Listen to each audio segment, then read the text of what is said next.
fear. Beyond all we understand lies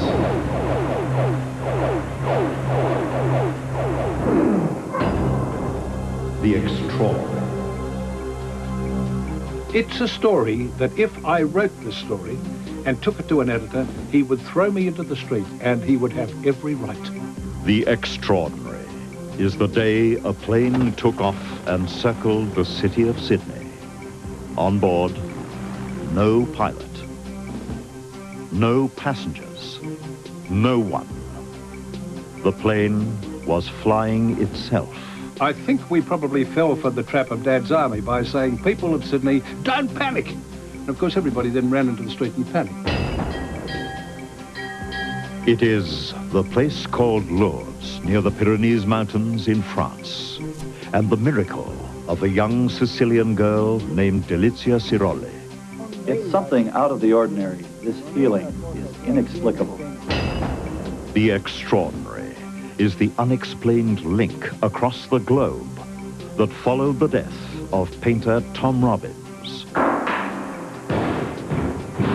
Identical happenings at precisely the same time on two continents. It is the day the Partridge family's Shirley Jones learned her father was dead, and the telepathy that summoned her husband from kilometers away. At that moment, the door opened and Jack walked in.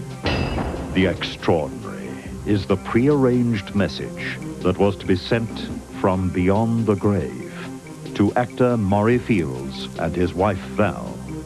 And we decided that whoever died first would stop the clocks, wherever they would be, the other one, on their birthday at 12 o'clock. A message that was delivered. Right on 12 o'clock. Strange. Just some of the stories that lie beyond our normal understanding. Tonight on The Extraordinary. Val and Maury's story is truly fascinating. Good evening. I'm Warwick Moss. Flicking through the pages of an old newspaper can be quite enlightening. Things come back to mind that have been forgotten. Events that shape the world take on a whole new meaning when looked at in hindsight. And then there are those things that unless they were there in black and white, you'd swear they were the figment of someone's fertile imagination. What you are about to see is true. It happened in 1955. It's a story that if I wrote this story and took it to an editor, he would throw me into the street and he would have every right to. A truly astonishing story, but one that actually happened. An event unique in the history of Australian aviation. It's a story of how one light aircraft caused 3 hours of panic in the suburbs of Sydney. It all began with a 30-year-old pilot named Anthony Thrower, who'd rented an Oster-Archer aircraft from a flying school at Bankstown Airport. It was just before 9 on the morning of August the 30th, 1955. Thrower had planned an hour of touch and goes to brush up on his landing technique. But after only one circuit of the aerodrome, the Oster's engine began to splutter, and the pilot was forced to land.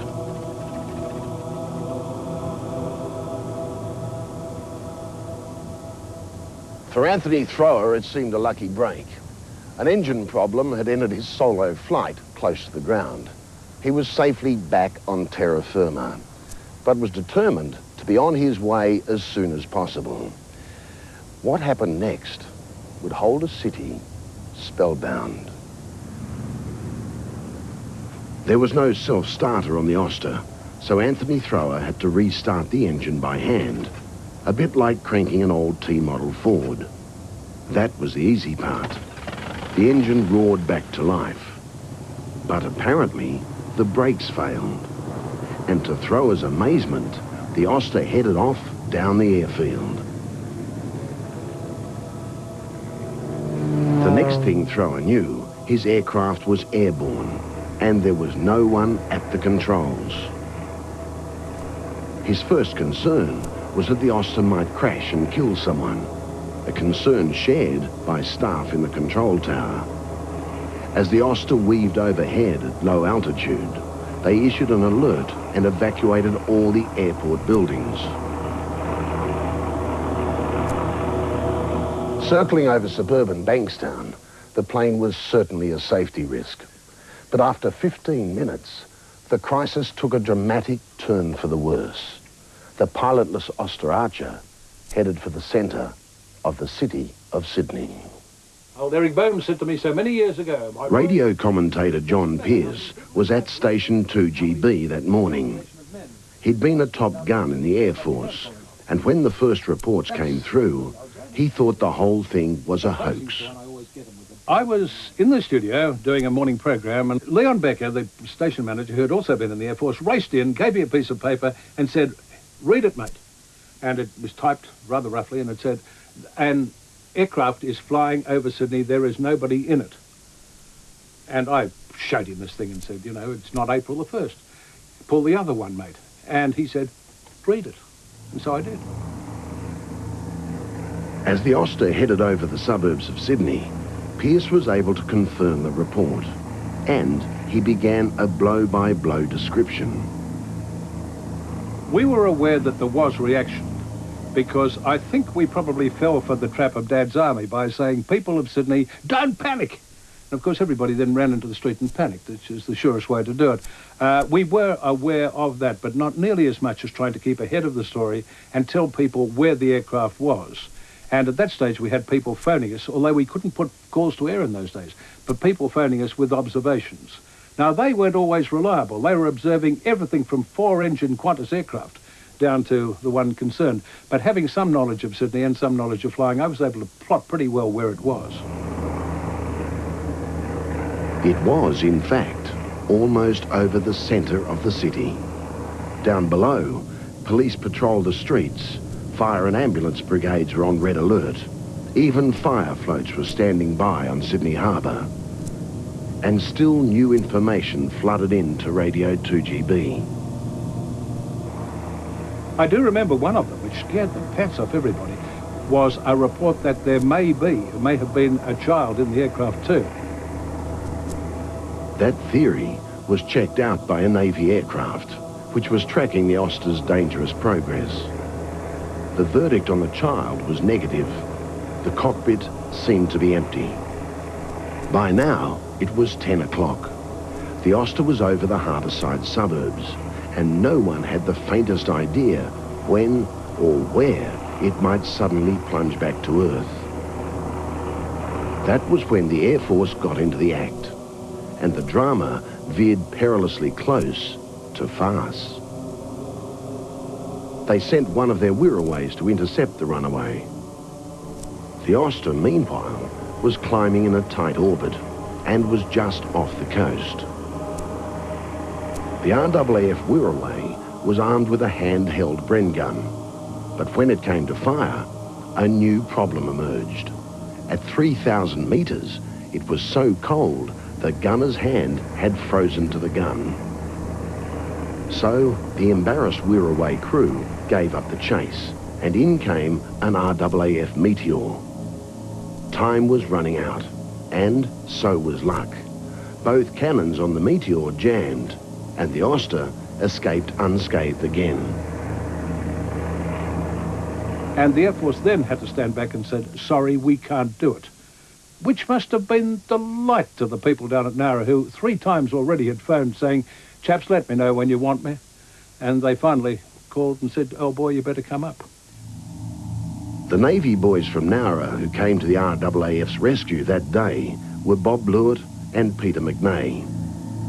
On board their Sea Furies, they discovered their mission was to search and destroy. But Peter McNay recalls they weren't immediately told exactly who the enemy was. We knew there was something going. We knew it wasn't sort of war situation, because we weren't armed with live ammunition. It was just normal ball ammunition which we use for practice. So, you know, there was something strange which we didn't know. By this stage, the pilotless Oster had been in the air more than 2 hours and was out over the water. A safer target, but by no means an easy one. The Sea Fury pilots now knew what their target was and began searching for the renegade plane.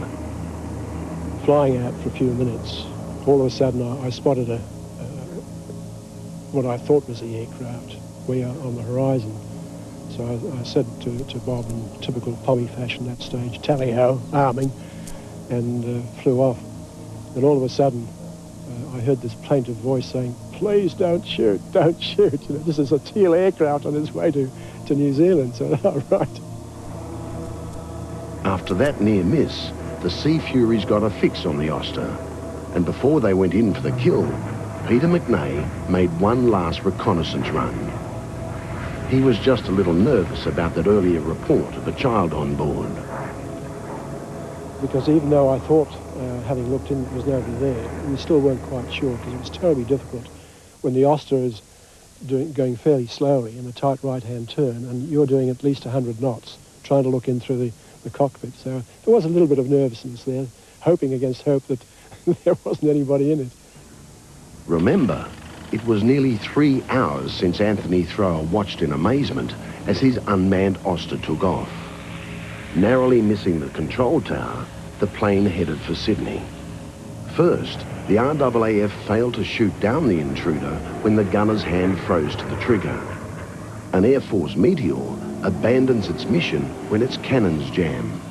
A passenger jet makes a hurried radio call when it's mistakenly targeted by the pursuers. But finally, the drama reached its climax. I came round again and gave it a short burst, which actually rocked the aircraft slightly, rocked it slightly out of the foot rate for a turn. And Bobby Blewett came in and gave it another burst of about 12, 15 rounds, and it just caught fire and started to spiral down. And it just was sort of went straight into the sea and sank. Peter McNay and Bob Blewett saved the day, but it seemed nothing could save the RAAF's reputation. The Oster went down at 11:42 a.m., almost 3 hours after takeoff. But the ripples continued in the National Parliament long after the runaway sank into the sea. I remember Townley, the minister, he copped it left, right and centre, from people who knew and people who didn't, and people who said, why are we spending all this amount of money on defence when we can't shoot down an Oster? It was a very, very good question. The Oster affair terrified Sydney-siders. It seemed that only luck had prevented a major disaster. There was the question of national defence. If one unmanned and unarmed light aircraft could give the RAAF's finest a run for their money, what chance did Australia have against a real enemy? And there was one final blow to national pride and prestige. Australians couldn't even claim the two pilots who delivered the coup de grace as local heroes. Bob Blewett and Peter McNay were in fact Englishmen on loan to the Royal Australian Navy.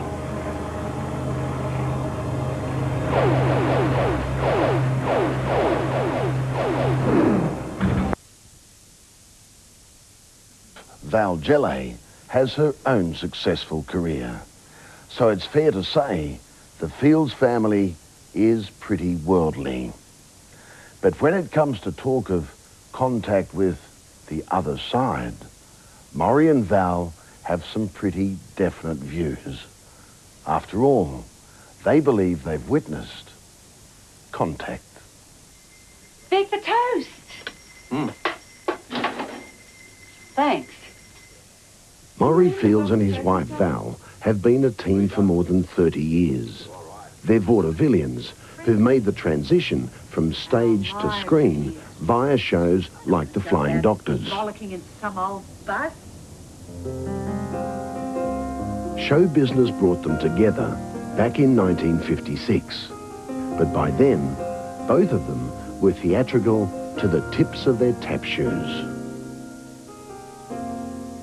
Val's mother was a dancer, and as a child, Val too caught the showbiz bug. There was a powerful bond between mother and daughter, a bond which only strengthened as the years passed. It was something which helped them share their deepest feelings about life and death. I don't think it matters if you're religious or superstitious, but there are things you wonder about the hereafter. We discussed it, my mother and I, not in a morbid fashion, just common sense. Why didn't somebody ever come back and tell you how great it was, if it is wonderful, which we all want it to be? And we decided that whoever died first would stop the clocks, wherever they would be, the other one, on their birthday at 12 o'clock. So if my mother died first, she would stop the clocks wherever I was at 12 o'clock. If I died first, wherever she was, I'd somehow stop the clock. And that way, the other one would know that there was somewhere, really. For years after her mother died, Val remembered that pact every birthday, but there was never a sign of any kind. Certainly no clock stopped at 12. Then came a flight back home from Queensland, and maybe a hint of the hereafter. It was only a split second, but it was like the plane wasn't there. And I was somewhere where I had no life, I had no memory, there was no pain, no joy, no friends, no worries, no responsibilities, and it was a feeling as though it was total bliss and purity and so ethereal. And suddenly I was back in the plane, I could hear the motor humming again. And I thought, that's why she hasn't made contact with our secret pact. She had no memory. She had no knowledge of life. It's too beautiful there. However, Val had no time to ponder the meaning of that experience. Tragic news awaited her at home. Her father was critically ill and not expected to live. He was past talking or seeing, and he was doing that. And I was so close to him, I was whispering in his ear, and he mumbled, "Clouds, clouds." I think Maury heard him. I was standing right beside Val, and I heard him say, "Clouds." And I thought he was just raving on sort of thing, because they told us that this was it, but a very strange thing to say, clouds. That week was a turmoil of emotions for Val. Her father's death, his funeral, and her birthday.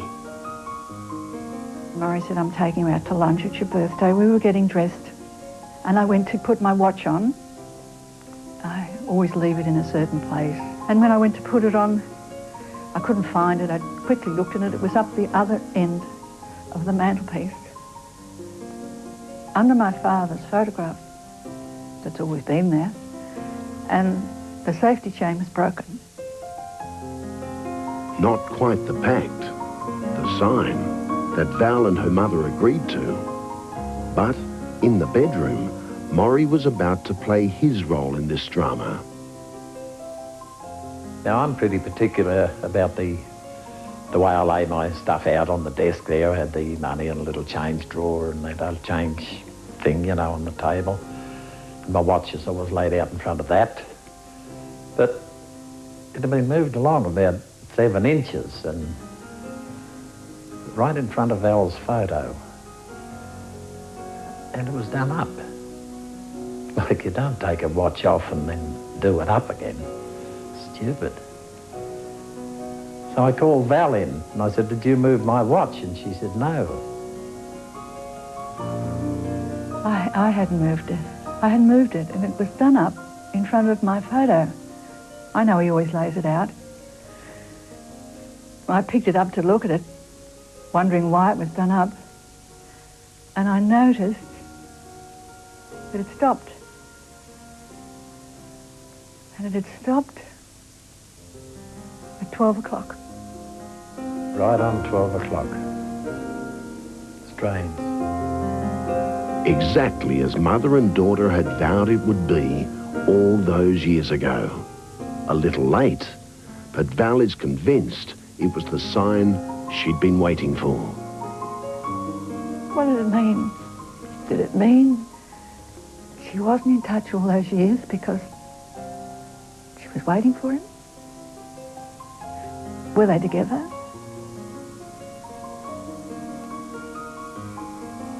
It never happened again. The clouds or watches stopping. Very strange.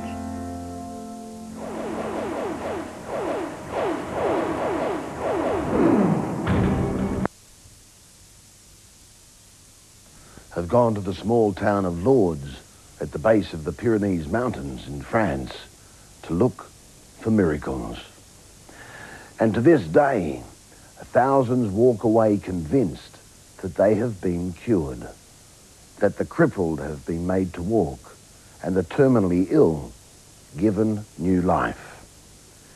Whether we believe in miracles or not, the story of a young Sicilian girl must make us wonder.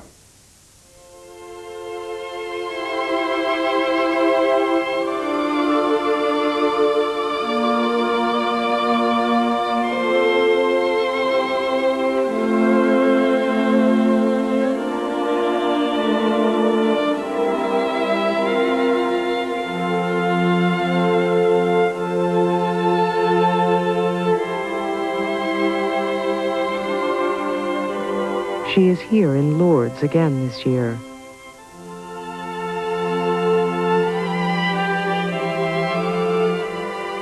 There, in a pilgrimage marching toward the sacred shrine of Lourdes. A face among the multitudes who come to not only seek miraculous cures, but give thanks.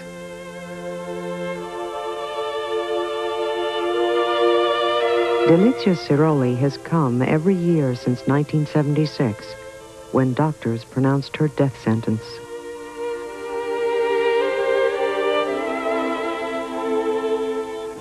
Today, she is recognized as the 65th miracle of Lourdes.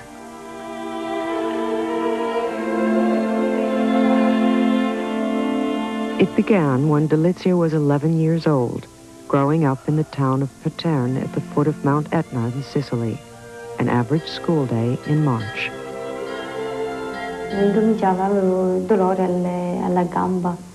When I began to feel pain in my leg, I told my mother, but she thought it was an excuse not to go to school. Delizia woke with pain in her knee. When she stood up, she felt dizzy. It was so difficult to walk, she was late for class.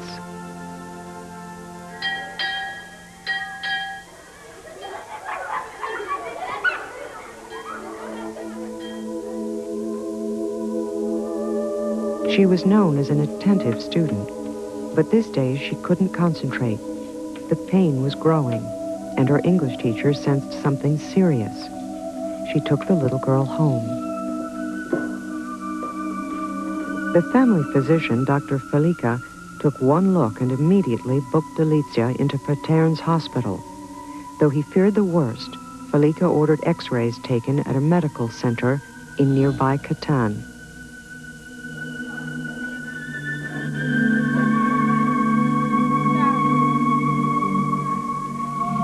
E là risulta che c'era qualcosa di brutto.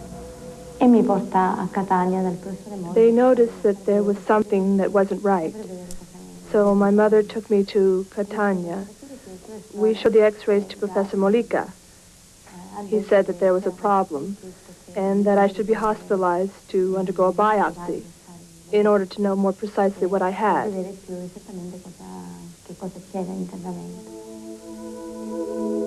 The results were so bad, Delicia's mother kept the news from her daughter and her husband until the last x-rays were done.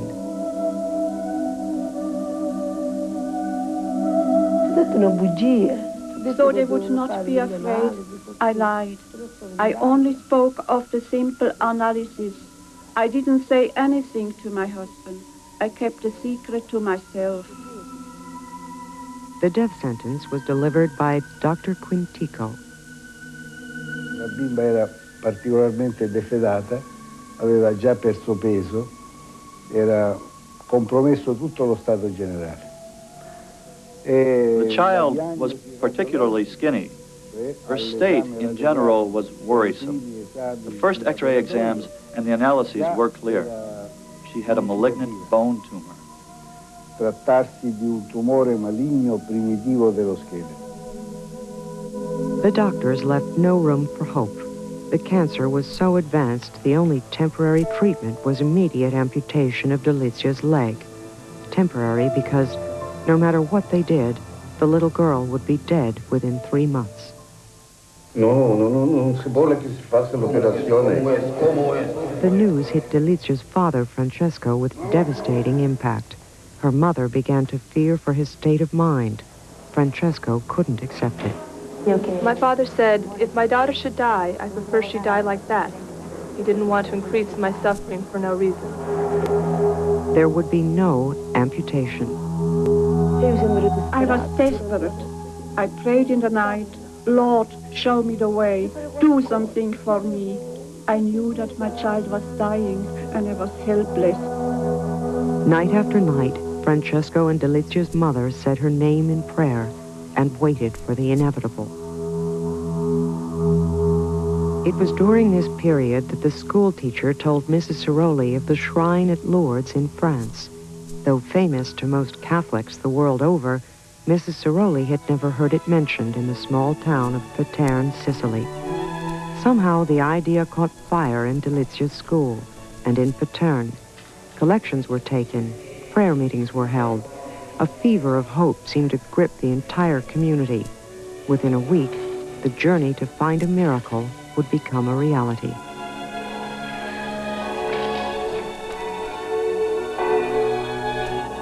Though mother and daughter tried to keep their faith up and their hopes in check, something seemed to be happening even during the voyage. They met a nun, Sister Catherine, who became their guide and counselor all the way to Lourdes. And when they finally reached the shrine, the sight of the thousands of believers lifted their spirits beyond all they had expected.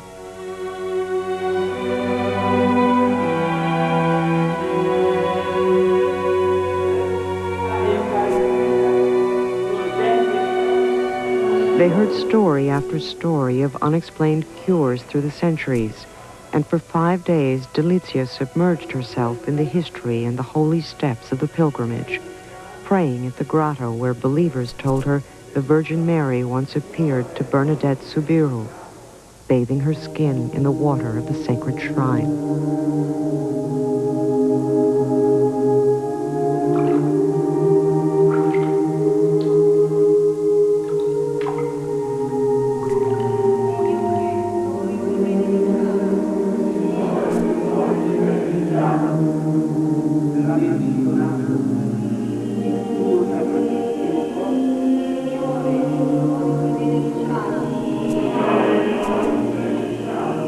And then they returned to Paterne, and the reality of their daughter's true condition came back cruelly and instantly to the Cerolis.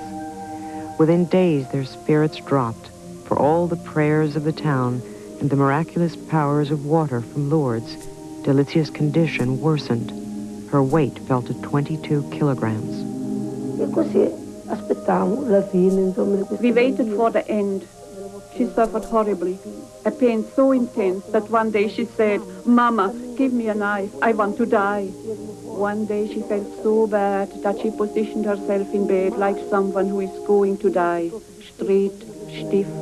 She suffered horribly. It was the work of death. Day after day, month after month, Delizia wasted away. And then one morning, without warning, Delizia appeared from her bedroom. Mama! And she no longer felt pain. She got up. She came into the kitchen. But when I saw her, I didn't understand what had happened. In May 1977, 14 months after X-rays had condemned Delizia to death, a new series of X-rays confirmed the tumor had disappeared, without treatment, without medicine. In July 1977, Delizia and her mother were presented to the Lourdes medical team dedicated to examining unexplained cures. The mobility is completely normal, and she can move without pain. There is no trace of the lesion she had on her knee. We are doctors and never speak of miracles. We never employ the word miracle. We say that it was a cure of an illness perfectly defined, which had a completely awful prognosis and which healed against all odds. The Lourdes Medical Committee's findings were sent to the Archbishop of Catane, who within the Vatican conducted an exhaustive investigation of Delizia Siroli's experience.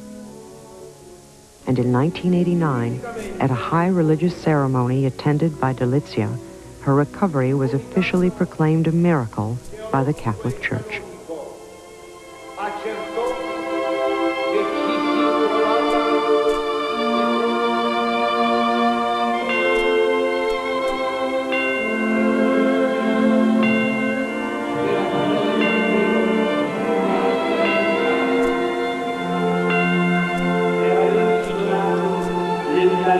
She is called number 65, and she is back here at Lourdes every year, helping someone pray for number 66.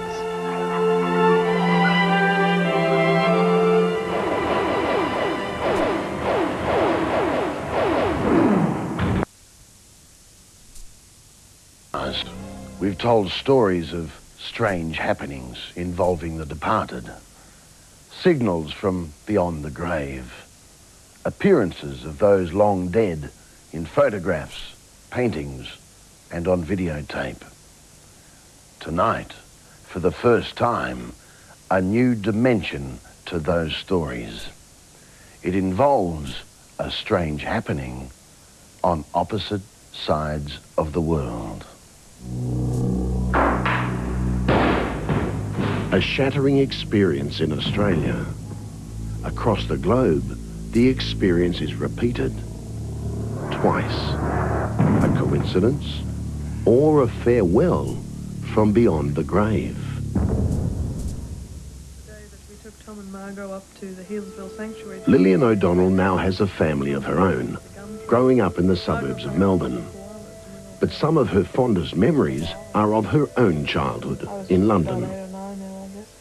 Back then, her neighbours were the artist Tom Robbins and his wife Margot.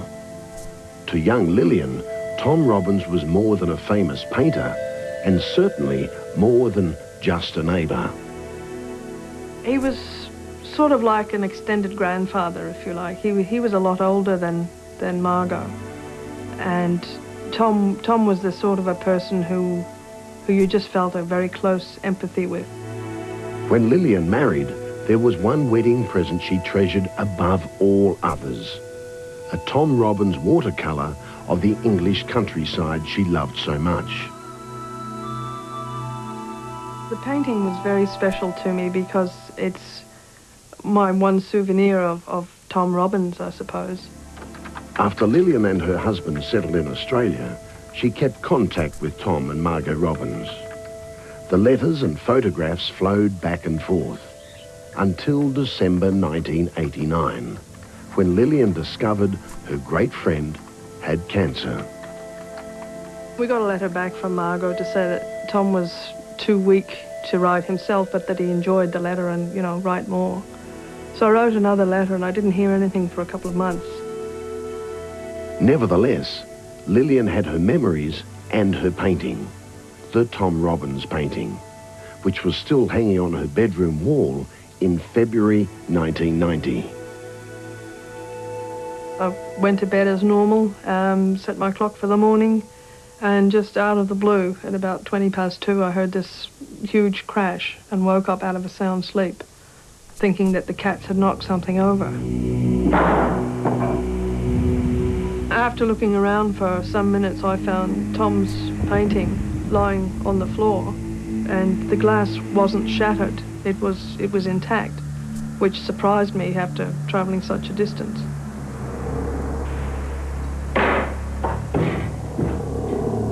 A terrifying crash.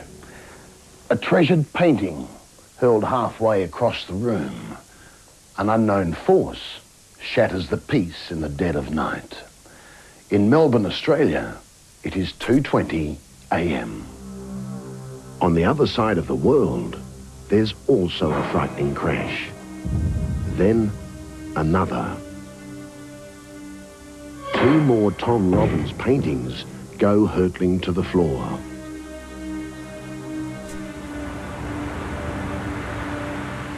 In London, it is 3:20 p.m. Londoners are preparing for another long winter's night. And here in the northern suburb of Islington, at Tom Robbins' home, it was an afternoon his family would never forget. An afternoon they'll never be able to explain. 3:20 that February afternoon in London corresponded exactly with 2:20 a.m. in Melbourne. Strange happenings half a world apart at precisely the same time. My sister wrote us a letter to say that Tom's daughter had a painting fall off her wall at the same time, and another painting in Margot's flat apparently fell. So they were quite astounded that the 3 had happened simultaneously. But there's one final link in this global chain of coincidence. Tom Robbins lost his battle with cancer that very day. He died in a London hospital at 3:20 p.m., 2:20 a.m. in Melbourne. When I realised that the painting had come off the wall, I just was filled with an overwhelming feeling that Tom was dead, and that it was his way of saying goodbye, that somehow across the miles it was the only way that he could tell me that he was gone.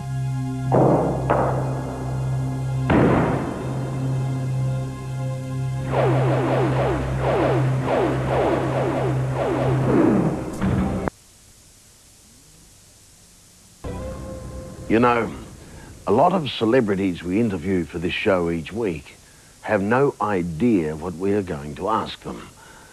I'd say half of them think we're going to talk about their latest movie or TV show. The amazing thing is that even without notice, all of them can immediately recall some eerie or unexplained event in their lives. It seems everyone has one, like longtime Hollywood and Broadway star Shirley Jones. Sorry. Has Keith been having problems with a girl lately? We know Shirley as the ever-patient mum in the TV series The Partridge Family, the show that launched the singing career of David Cassidy. But Shirley's illustrious career dates back to the long-running Broadway hit, Oklahoma. When we asked what was the strangest thing that ever happened to her, Shirley immediately remembered a day on tour with her late ex-husband, singer Jack Cassidy. Jack Cassidy and I were in Florida, and we were doing our nightclub act around the country. We were touring. He decided this one morning he was going to go to the horse races. And I just didn't feel up to it because we had a show that night. So I said, well, you go ahead, you know, and I'll just stay home and rest. Well, he went off to the horse races. About, I'd say an hour later, the phone rings, and my father had died. And, of course, it was very unexpected, and I was very distraught, to say the least. I had no way of reaching Jack, you know, to tell him what had transpired. I didn't know where he was, and it was a horse race, so I figured, you know, there were 10 races. He was gone for the rest of the day. at that moment, the door opened and Jack walked in. And I said, why are you here? What made you come back? You know, he had seen one race, and he said, for some strange reason, I felt that I had to get back to the hotel. I had to get back. And that was truly an incredible, I think, story of ESP, because, you know, again, I mean, there was absolutely no reason for him to come home. There were 10 races, and he saw one, you know. So he just obviously got whatever was happening inside me, you know. The racetrack incident wasn't the only eerie experience in her life. She also wanted to tell us her ghost story.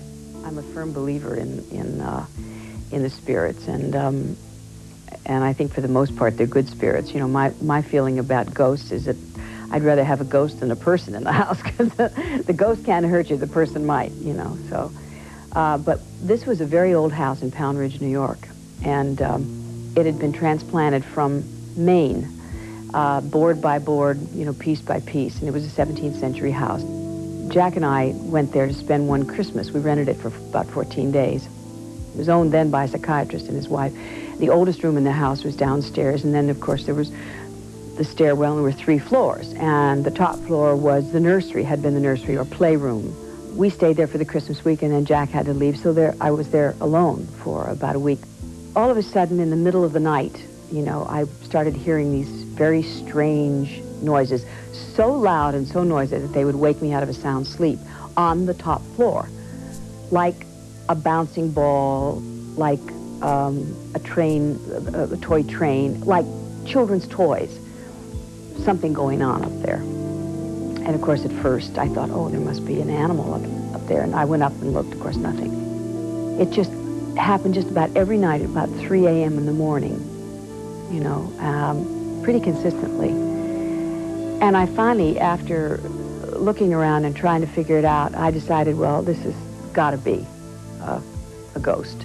It didn't frighten me at all. Matter of fact, I sort of became a friend in a way, you know. I thought, oh, well, you know, I wasn't frightened by it at all, but I sort of accepted it. And the day I left, I got back into New York City, and I got a call from the woman who had leased us the house. And she said, oh, Shirley, I'm so glad you're home safe. She said, because the room, the oldest room, the psychiatrist's office, the moment you left was blown off the house. They had an explosion. And that room was the room that was blown away. And she said, we can't figure out why it happened, how it happened, or for what reason.